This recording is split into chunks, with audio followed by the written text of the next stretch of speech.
Le 5 janvier 2026 à 18h devant le palais de justice de Périgueux, le Parti communiste et la France insoumise ont invité à une manifestation contre l'arrestation du président du Venezuela, Nicolás Maduro. Nous allons écouter les deux discours des deux partis mentionnés et nous sommes partis ensuite à la recherche de témoignages et il y avait dans les 50 personnes présentes quelques personnes qui venaient d'Amérique latine. Ce soir, on souhaitait se rassembler donc, pour dénoncer l'intervention des États-Unis au Venezuela. Julien Chouet, responsable du PCF en Dordogne. Le kidnapping de Nicolás Maduro et de sa femme et défendre le droit international face à la menace d'une troisième guerre mondiale et à une internationale fasciste en train de se recréer. Comme vous le voyez, on l'a fait dans l'urgence. Il y a deux forces appelantes qui sont la France insoumise et le Parti communiste. C'était pas un choix de restreindre les choses, mais on savait que sur les différentes déclarations, c'était raccord et on n'avait pas le temps de passer le week-end à faire des communiqués communs et tout ça, mais ça appellera d'autres actions, mais ça, Vincent le rappellera. Moi, d'abord, je voudrais rappeler deux, trois choses et débunker, parce que c'est le mot à la mode, toutes les âneries que nous entendons sur les chaînes d'infos en continu et que Trump lui-même ne mentionne même plus. Non, le Venezuela n'est pas un pays de narcotrafiquants. D'ailleurs, le plus ironique dans l'histoire, c'est que les États-Unis produisent 10 fois plus de drogue que le Venezuela et que le port du Havre voit transiter beaucoup plus de produits stupéfiants que ce petit pays d'Amérique latine. Cela devient donc difficile de croire à leurs mensonges. Ils ont menti sur le Vietnam, sur l'Afghanistan, sur l'Irak, sur la Syrie, sur la Libye, sur le Liban, sur l'Ukraine, sur la Palestine, et ils continueront à le faire. Autre argument qu'on entend, mais quasiment qu'en France en réalité, celui de rétablir la démocratie. Même Trump n'y fait plus référence. Quand est-ce que les États-Unis sont intervenus pour restaurer la démocratie dans le monde? Déjà, avec tous les pays que je viens de citer, dans aucun pays. Si nous sommes ici, ce n'est pas seulement pour le Venezuela, mais pour défendre aussi le droit international. On peut avoir des critiques à faire sur d'autres pays, ou sur le droit international d'ailleurs. C'est ce qui nous permet de vivre en société et de vivre dans un monde de paix. Mais ce n'est pas à nous, occidentaux, et nous sommes bien mal placés, de dire si Maduro est oui ou non apprécié par les Vénézuéliens. Pour rappel, il a quand même été élu avec 51% des voix. On aura vu pire comme dictature. On commerce par contre avec beaucoup de pays, notamment de la péninsule arabique, qui n'ont jamais vu l'ombre d'un bulletin de vote. Mais ça ne pose de problème à aucun pays occidentaux. Aujourd'hui, ce que font les États-Unis au Venezuela, dans d'autres pays d'Amérique latine et à travers le monde, ils le font pour dire qu'il n'y a plus de droit international et que tout est permis. On frappe aujourd'hui ce pays, on frappera demain n'importe quel peuple et n'importe quel dirigeant de la planète. C'est d'ailleurs la menace qu'a fait Trump aux Cubains, aux Colombiens. Bon, vous me direz les Cubains, c'est un peu coco, donc ça choque personne. Mais il a aussi menacé le Groenland. C'est le retour de l'impérialisme américain le plus agressif, qui défend avant tout ses intérêts et ceux du capitalisme le plus carnassier. Cette intervention, c'est aussi l'aboutissement d'une doctrine désormais revendiquée par Washington. Faire de l'hémisphère américain, tout l'hémisphère américain, une zone de domination exclusive. Interdire tout choix politique indépendant, toute coopération libre avec d'autres puissances, toute maîtrise nationale des ressources stratégiques. Le pétrole, les minerais, les infrastructures, les routes maritimes, rappelez-vous le Panama, voilà les véritables raisons de cette agression. Nous dénonçons cette action comme une violation flagrante de la Charte des Nations Unies et des principes fondamentaux du droit international. Le recours à la force militaire et l'incursion sur le territoire d'un État souverain constitue un acte de guerre inacceptable qui met en péril la paix et la stabilité dans l'ensemble de la région et dans le monde entier. L'avenir du Venezuela doit être décidé exclusivement par le peuple vénézuélien, par des mécanismes démocratiques et pacifiques, sans tutelle impériale. Si la France continue, avec l'Union européenne, d'être le paillasson des États-Unis, jamais nous n'en sortirons et nous allons tout droit vers une troisième guerre mondiale. L'agression états-unienne concerne donc tous les peuples, et aussi le peuple français. Car ce qui est piétiné aujourd'hui, c'est le principe même de la souveraineté populaire, celui qui fonde aussi notre propre démocratie. La France ne peut être complice, comme le fait Emmanuel Macron, par son alignement d'une telle fuite en avant-guerrière. Faisons entendre une autre voix de la France que celle d'un président vassal des USA. Nous ne voulons pas, nous, Françaises et Français, nous inscrire dans cette nouvelle internationale fasciste qui nous a amenés au port du gouffre il y a de cela 80 ans. Ces actes ne défendent en rien la démocratie. Ce sont des actes d'agression évidents, s'inscrivant dans un agenda de politique étrangère militarisé, motivé par des intérêts économiques unilatéraux. Riposter à cette politique suppose donc de développer la solidarité internationale, de faire progresser partout la conscience de classe, de faire comprendre que les peuples n'ont rien à gagner aux guerres de l'impérialisme et du capitalisme et tout à perdre, à céder à la division, au nationalisme, à la xénophobie promue par l'extrême droite partout dans le monde. Nous voulons le respect des peuples à disposer d'eux-mêmes, la souveraineté des pays, du Venezuela, de Cuba, des peuples d'Amérique latine et des peuples du monde entier. Car c'est à cette seule condition que l'on pourra construire un monde de paix. Voilà, je passe la parole à Vincent Benotto pour la France Insoumise. Merci Julien. Merci à toutes et à tous d'avoir bravé le froid pour venir dénoncer l'impérialisme américain et le respect du droit international. Je vais faire court. La France Insoumise apporte son soutien plein et entier au peuple vénézuélien confronté actuellement à une guerre illégale, illégitime, déclenchée par l'administration Trump.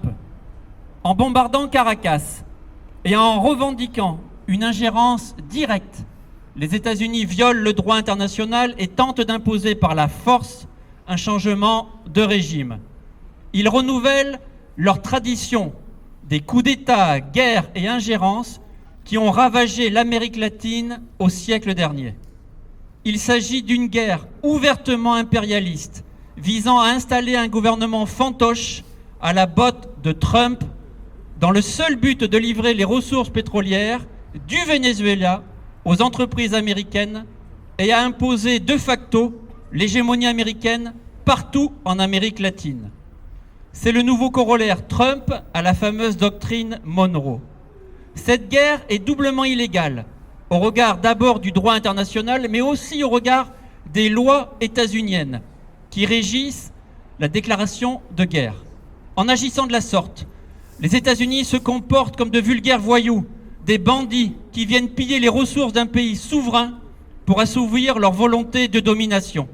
Ce coup d'État n'a rien à voir, et Julien l'a expliqué, avec un quelconque trafic de drogue. Les accusations de narcotrafiquants portées contre le président Maduro, d'après le renseignement américain même et l'agence antidrogue, la DEA, il n'existe aucune preuve étayée selon laquelle des membres du gouvernement Maduro seraient des narcoterroristes. Il s'agit simplement d'une nouvelle guerre de changement de régime, destinée exclusivement à voler le pétrole au peuple vénézuélien. Exactement comme c'était le cas pour la guerre en Irak. La France insoumise exige la libération immédiate de Nicolás Maduro et de son épouse, kidnappés par l'Empire pour impressionner les adversaires. Nous revendiquons la garantie pleine et entière de leur sécurité, ainsi que le retour immédiat et la fin de la guerre, de toute violence militaire, conformément au droit international. Nous exigeons la fin immédiate de la guerre et de toute violence, le retrait de tous les navires de guerre, des avions de chasse et moyens militaires américains basés actuellement en Caraïbes et qui se dirigent le long des côtes colombiennes. La fin de toutes les sanctions unilatérales, illégales contre le Venezuela. Le rétablissement des relations diplomatiques avec la République bolivarienne. Nous appelons le gouvernement français à condamner sans ambiguïté cette guerre, à exiger un cessez-le-feu immédiat et à défendre la souveraineté du peuple vénézuélien. Dans l'immédiat, le président Macron doit demander tout de suite une réunion d'urgence du Conseil de sécurité de l'ONU. Nous dénonçons ces propos honteux, apportant tout son soutien à cette action de guerre et à ce kidnapping illégal. Qu'est devenu l'honneur de la France? Comment expliquer un tel abaissement devant l'Empire américain? Pourquoi une telle servilité des dirigeants européens et de la Commission européenne? Que notre pays soit absent de cette manière est une honte absolue. L'Ukraine, Gaza, la République démocratique du Congo, L'invasion est redevenue un mode opératoire dans les relations internationales. La paix du monde entier est en cause. Prenons conscience de ce qui se passe. C'est un bouleversement total de l'ordre du monde, opéré par des gouvernements fascistes d'extrême droite. Demain, ce sera le pétrole de Colombie. Après-demain, les ressources minières du Groenland. Nous assistons médusés à la mort pure et simple du droit international. Un nouvel ordre mondial est né, fondé exclusivement sur la force, la violation de toutes les règles internationales. Soutien au peuple vénézuélien, soutien au Venezuela.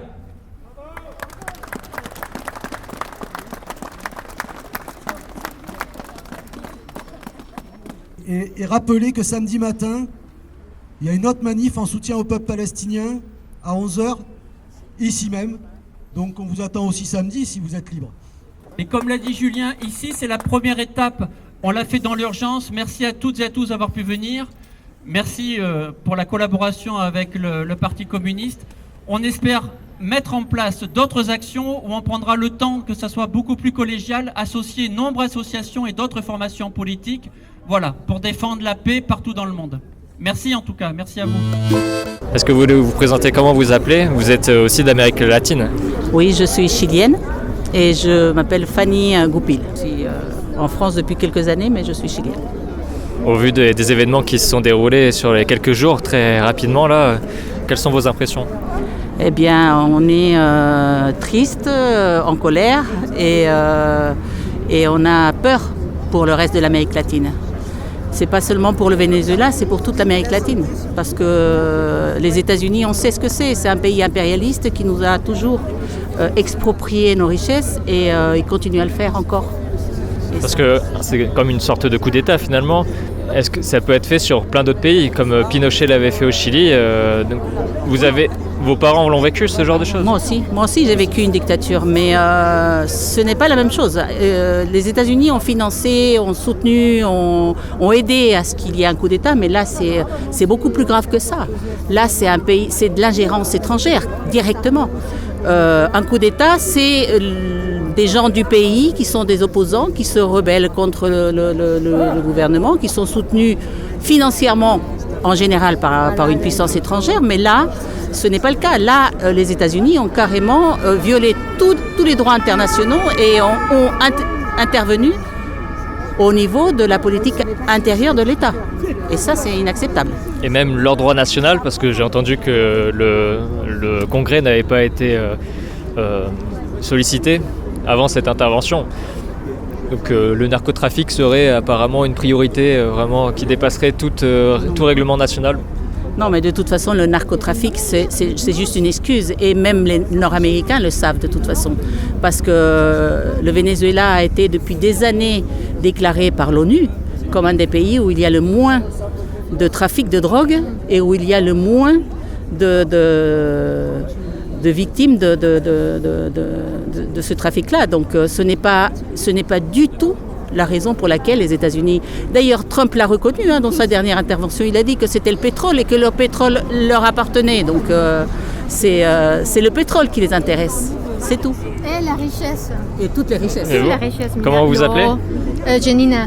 Et vous venez de quel pays? Pérou. Et vous, au Pérou, les États-Unis ont moins eu d'impact dans l'histoire du Pérou? Et toujours partout l'Amérique du Sud, même centrale, même Mexique. Ils connaissent toute l'histoire. Pire le Mexique. Pour eux, c'est vraiment dur aussi. C'est ce qui s'appelle la doctrine Monroe, le fait que toute l'Amérique appartienne aux États-Unis d'Amérique. Donc on dit d'Amérique, mais on devrait dire d'Amérique du Nord. C'est des États-Unis d'Amérique du Nord. Le Canada allait en faire partie quand Trump a eu son second mandat. Il avait envie d'annexer les 13 États canadiens. Oui, mais les États-Unis ont toujours été un pays qui a convoité toutes les richesses de toute l'Amérique. Et ce n'est pas un pays, l'Amérique, c'est un continent. Merci. De rien. Merci. Vous êtes membre de la France Insoumise. Oui.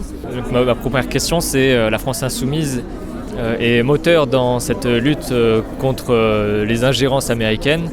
parce que depuis sa création, le parti de gauche, le Front de gauche, ont toujours été dans le non-alignement, et en tout cas pas du tout du côté américain. Oui. Donc quels sont les partis qui sont le moins alignés avec les États-Unis d'Amérique? Et on peut parler par exemple de l'histoire de Nicolas Sarkozy qui avait réintégré la France dans le commandement intégré de l'OTAN. Ouais. C'était dans ses tout premiers... Dans son mandat, au début de son mandat. Toutes ses premières années de mandat, oui. Donc c'était en 2007. Ça date. Et puis, donc voilà, quels sont les partis qui sont le moins alignés avec les États-Unis d'Amérique? En tout cas, le PCF n'est pas aligné. Enfin, après, voilà, le LFI. Le PS, c'est toujours un petit peu tendancieux. Dans l'ambiguïté? Ouais, c'est toujours un petit peu ambigu. Après, moi, je pense qu'ils ne sont pas forcément pour sortir de l'OTAN, hein, donc j'en sais rien. Après, la France Insoumise est pour la sortie de l'OTAN. Je sais pas. Après, moi, je peux parler à titre individuel, mais après, je ne vais pas dire au niveau de la France Insoumise ce que la France Insoumise veut au niveau de l'OTAN. Je pense que ça se sait. Après, au niveau de l'alignement, enfin, on voit que, voilà, enfin, ils l'ont dit tous les deux, les intervenants tout à l'heure, on dit que c'est contraire vraiment à toute l'éthique. C'est quand même hallucinant qu'on ait un président français qui prenne cette position-là, sans même dire le mot États-Unis, quoi. C'est-à-dire. Emmanuel Macron a donc soutenu l'enlèvement de Nicolas Maduro. Et donc l'enlèvement d'un président de pays étranger, en fait, et indépendamment de l'histoire de Maduro dans son pays. Oui, c'est ça le principe, le droit international. C'est ça, le droit international. Après, on peut effectivement critiquer Maduro, on peut critiquer tout ce qui est critiquable. Après, ça ouvre la porte à tout, c'est-à-dire que c'est la loi du plus fort, c'est-à-dire si demain la France décide de récupérer éventuellement Monaco, ou je sais pas, ou l'Italie de récupérer cette partie de la France. Enfin, tout est possible. Après, c'est-à-dire qu'il y a plus de. Après, on peut parler de Russie-Ukraine. Qu'en est-il? La Chine. Au niveau des partis, donc au niveau de la guerre en Ukraine, la France Insoumise s'est positionnée sur le moins d'ingérence également aussi du point de vue des 12 bases américaines qu'il y avait sur la frontière ukrainienne. On s'est prononcé quand même pour la défense du peuple ukrainien dès le début du conflit. Donc il n'y a pas d'ambiguïté là-dessus. Mais pour la diplomatie plutôt que le réarmement? Évidemment, on est toujours pour la diplomatie. On n'a jamais été de quelconque façon pour la guerre, quoi, de toute façon. Les moyens de violence sont pas du tout. On n'est pas du tout d'accord avec ça. Est-ce que la politique internationale est un des points de clivage avec le Parti socialiste et pourquoi, dans les élections municipales, la France Insoumise a essayé d'avoir le plus de villes possible pour avoir le plus d'élus et le plus de sénateurs après? Est-ce que c'est un point de... C'est un petit peu le nerf de la guerre, c'est-à-dire qu'à un moment, si on veut peser vraiment politiquement, il faut avoir des élus. C'est toujours le même problème. Effectivement, on a des députés, mais on n'a pas de sénateurs. Donc après, effectivement, c'est problématique. Après, pour ce qui est des municipales, je sais pas, vous voyez bien que voilà, on tend la main et la main n'est pas acceptée. Nous, quand le PS nous a dit de toute façon, les filles, vous êtes infréquentables. Je ne vais pas dire qui a prononcé ces mots, mais ça a été prononcé. Après, voilà, on peut nous reprocher, nous, de plein de choses, mais enfin, bon, c'est un peu facile de toujours mettre la lumière sur les mêmes et jamais voir les difficultés d'où elles viennent. Pour clarifier donc aux futurs électeurs, quels sont les différents points de séparation du coup, entre ces deux partis? La politique étrangère en est une, mais il y en a d'autres. Il y en a plein d'autres, c'est-à-dire là on voit la vote des lois de budget, c'est-à-dire à un moment on ne peut pas être d'accord avec quelque chose qui va mettre en difficulté encore plus de Français. C'est-à-dire, voilà, qu'en est-il? Il faut poser la question donc, au PS à un moment. Sur la taxation des super profits par exemple? Par exemple, encore ça reste anecdotique, parce qu'avant cette proposition, il y en avait d'autres. Déjà à l'époque d'Attaque, il y avait la taxe Tobin qui était déjà sur la table, ça n'a jamais été mis en place. Bon, c'est une taxe sur les transactions financières, oui. Donc pour lutter contre la finance. Oui. La finance qui n'a pas de visage, pas de nom, mais qui gouverne selon François Hollande. Ça a été dit au discours du Bourget en 2012. Oui, mon ennemi, c'est la finance. Oui, on a vu la suite, ce que ça a donné. Bon, la suite, c'était l'accouchement de Macron, qui est un pur produit de la finance. Mais alors, est-ce que François Hollande, justement, n'avait pas les pieds et poings liés à cause des États-Unis d'Amérique? Pourquoi pas? Après, moi, je connais pas, effectivement, je n'ai pas les secrets, moi, d'Alcove, je ne sais pas, après, ce qui se trame en haut lieu. Hein. Il y a peut-être des choses, oui, effectivement, peut-être à un certain niveau de la politique qui sont peut-être un peu pieds et poings liés, mais c'est tout à fait dommageable. C'est la loi El Khomri, par exemple, qui en 2015 avait déjà fait parler d'elle. Oui. Ça avait créé Nuit debout, plein d'actions citoyennes. Exact. La loi El Khomri avait d'autres noms dans d'autres pays, comme les lois Hartz en Allemagne. Et en Belgique, pareil. Donc finalement, il y a des directives qui sont plutôt supra-étatiques. Oui. Et ça, c'est aussi un point de différence par rapport au Parti Socialiste. François Hollande avait les pieds et poings liés par rapport à l'ensemble Union Européenne aussi. Oui, mais enfin, à un moment donné, je veux dire, la France, c'est quand même un poids très, très, très important dans l'Union européenne. Si la France décide un jour de dire, nous, on n'en veut pas, elle est en capacité de prendre cette décision. Je ne vois pas où est le problème. C'est-à-dire, l'Europe, oui, ok, moi, je ne suis pas forcément anti-européen, mais quelle Europe ? En tout cas, je ne suis pas pour cette Europe qui se dessine là, qui se prépare. Et comme il y a une Europe de la défense qui se prépare, et donc avec des entreprises américaines et l'OTAN aussi, oui. Est-ce que l'Union européenne ne serait pas finalement vassalisée par les États-Unis d'Amérique finalement Est-ce que là c'est le Venezuela, mais est-ce que ce ne serait pas l'Union européenne demain ? Qui peut le dire, mais effectivement, on peut se poser la question, effectivement, ouais. Sachant qu'il y a quand même, je ne sais pas si vous êtes au courant, il y a des avions militaires qui sont venus là sur quasiment toutes les bases européennes, de l'armée américaine, hein, j'entends, et notamment en Allemagne là. C'est en prévision d'une intervention armée en Ukraine, par exemple ? Je ne sais pas. Non, bon, j'ai pas vu passer cette information, mais je mettrai peut-être des liens de journaux qui ont relayé. Oui, il vaut mieux toujours vérifier les sources, effectivement. En effet, le journal La Voix du Nord a écrit un article, entre guillemets, citation, « Quelque chose d'inhabituel, : les États-Unis déploient des forces vers l'Europe et le Moyen-Orient ». C'est le spécialiste défense Alexandre Jublin qui a relayé cette information dans La Voix du Nord, qu'une dizaine d'avions de transport militaires américains C-17 qui sont prévus pour transporter des troupes ou du matériel ou des véhicules blindés et des munitions. 10 de ces avions ont été déplacés sur la base américaine en Allemagne de Ramstein, puis sont allés au Moyen-Orient sans qu'on sache si les cargaisons ont servi à des actions sur place en Europe. Donc 2026 commence très mal, très brusquement. Oui. Et les événements ne sont pas prêts de se finir, parce que 2026, peut-être une crise économique est à prévoir vis-à-vis des actions qu'a fait la Réserve fédérale à la fin décembre. Donc tout se prépare pour des événements assez mouvementés. Assez mouvementés, mouvementés, c'est le moins qu'on puisse dire. Je pense que ce sera un peu plus dramatique que ça, mais oui, malheureusement. Voilà, on a vu le Groenland, hein, l'image. Bon, vous avez vu la carte du Groenland avec un drapeau américain qui recouvre le Groenland ? Non ? J'ai pas vu cette carte. En tout cas, donc il y a des citoyens engagés qui sont venus ce soir-là, le lundi 5 janvier, pour cette réunion contre les actions qui ont été menées au Venezuela. Illégal complètement par rapport au droit international, oui, tout à fait. Et peut-être d'autres citoyens s'exprimeront à la suite de ces événements. Je vous le souhaite. Vous pouvez contacter la radio pour cela. Et je nous le souhaite. Merci. Vous apportez des éléments complémentaires à ce qui est dit peut-être. Comment vous vous appelez quel est votre point de vue ? Bruno D'Alberto, et je n'ai pas entendu toutes les interventions. Et je travaille plutôt sur Sarlat d'ailleurs. Moi, ce que je soulignais, et on en discutait là, c'est effectivement le droit international qui est particulièrement bafoué. C'est pas la première fois, on l'a vu notamment entre Israël et la Palestine, où Israël s'assoit largement sur le droit international, au point même d'être condamné par le tribunal international.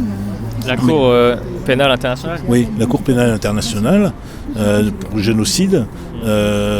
Mais là, on voit que Trump agit comme il le veut, menace le Groenland, menace la Colombie, attaque frontalement le Venezuela. Enfin, je veux dire, et ça fait peur. On n'est plus dans un état de droit. Là, on devrait dire on n'est plus dans un monde de droit finalement. On n'est plus du tout dans un monde de droit. On peut d'ailleurs se poser la question du devenir de l'ONU, qui est un peu la gouvernance mondiale. Or, aujourd'hui, il n'y a plus aucune limite et chaque président, ou en tout cas chaque autorité politique, voire financière, s'installe aujourd'hui pour Alors, les casques bleus de l'ONU n'intervenaient pas forcément dans tous les conflits. Il y avait quand même des tares de ce principe de veto avec ces 5 pays, Russie, États-Unis, Grande-Bretagne, France et puis la Chine, avec des vétos qui sont mis en place et qui empêchent toute action dans tous les autres pays du monde qui n'ont pas leur voix finalement dans le Conseil de sécurité. Absolument, mais il y avait encore un espoir de gouvernance sur ce point-là. Même s'il y avait une entente plus ou moins factice, parce que c'est vrai qu'il y avait des intérêts entre les pays que vous venez de citer. Mais ceci dit, il y avait encore, on l'a vu, notamment sur le cas de la Palestine et d'Israël, un certain nombre de directives de l'ONU qui certes ne sont pas appliquées, mais qui existent et sur lesquelles on peut s'appuyer pour dénoncer aujourd'hui un État.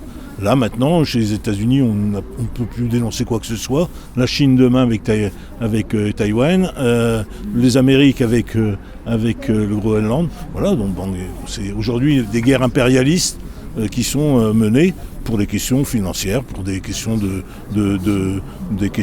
pouvoir et d'élargissement des pays. Alors qu'est-ce que nous pouvons faire à notre échelle en tant que Français quand on vote aux élections quelle action ferait en sorte que la guerre s'arrête au niveau international ? On attendrait à bien choisir nos candidats, parce que c'est ceux qui nous représentent. Et on a ce pouvoir-là de vote, mais on a aussi ce pouvoir de manifestation. C'est-à-dire qu'on ne peut pas laisser faire les choses. On a notre petit pouvoir de colibri et d'apporter notre pierre dans la construction d'une paix juste et durable, quels que soient les endroits du monde. Donc on sous-entend le droit de manifester, le droit de grève qui est important, qui est défendu plus par la gauche que par l'extrême droite en opposition. C'était sûr que ce droit-là, il faut non seulement le préserver, mais le préserver, le maintenir et l'exercer. Parce que si personne va en manifestation, c'est une justification. C'est comme disait le Canard enchaîné, la liberté de parole s'use si on ne s'en sert pas. C'est la même chose pour ce droit-là, manifester, le droit de grève. À votre avis, quel sera l'avenir donc dans 5 ans, 10 ans ? Est-ce qu'il y a vraiment un espoir pour que toutes les élections présidentielles, etc., on arrive à faire changer la donne au niveau de la géopolitique internationale ? Moi je suis d'une nature optimiste, donc je vous dirais que si effectivement les peuples se mobilisent, les choses changeront, mais c'est vrai que quand on regarde le tableau qui se dresse devant nous, et avec un peu de recul par rapport aux 20 dernières années, moi c'était à peu près ma période où je travaillais, on peut craindre le pire, notamment pour des générations comme la vôtre. Bon, je donne un peu d'espoir peut-être avec la génération Gen Z, vous parlez de génération qui se soulève dans plein de pays, donc notamment à Madagascar, il y a eu le Sri Lanka aussi à un moment, au Népal aussi, où c'est allé peut-être un peu loin, ça n'a pas décapité avec des guillotines, mais on est quand même en France le pays des droits de l'homme, donc il faut rester là-dessus. Mais l'action citoyenne peut avoir des conséquences bénéfiques pour tout le monde. Absolument, l'action citoyenne, elle existe et elle doit, c'est elle qui en fait emportera le morceau, y compris vis-à-vis des politiques, même si on est amené à voter tous les 5 ans, pour président, législative et donc député. S'il y a une pression du peuple pour que les choses bougent et changent, on peut espérer qu'effectivement l'avenir ne soit pas si sombre que ça. Et merci. De rien. Voilà, donc vous avez entendu les manifestants qui ont souhaité donner leur témoignage au micro de Radio Libre en Périgord ce soir-là, le lundi 5 janvier 2026. Dans des informations qui n'ont pas été citées dans cet enregistrement, il y a aussi l'extraterritorialité du droit américain, le fait que les États-Unis d'Amérique se donnent le droit d'appliquer leurs droits dans des pays étrangers, et notamment en France par exemple, où on l'a vu avec une affaire de corruption sur Alstom, qui a donc été revendu à General Electric quelques années après. Le président de la division d'Alstom, Frédéric Pierucci, de la division des turbines de centrales nucléaires françaises, a même passé 2 années en prison aux États-Unis en 2013. Et enfin, deuxième information à connaître, dans leur histoire, depuis 1776, dans les 240 ans d'histoire des États-Unis d'Amérique, ce pays n'a été qu'une vingtaine d'années en paix. Le reste, ce sont des années de guerre, et c'est notamment pour cette raison que Donald Trump, en partie, avait été élu. Espérons ne pas finir à Guantanamo ou comme Julian Assange en disant cela.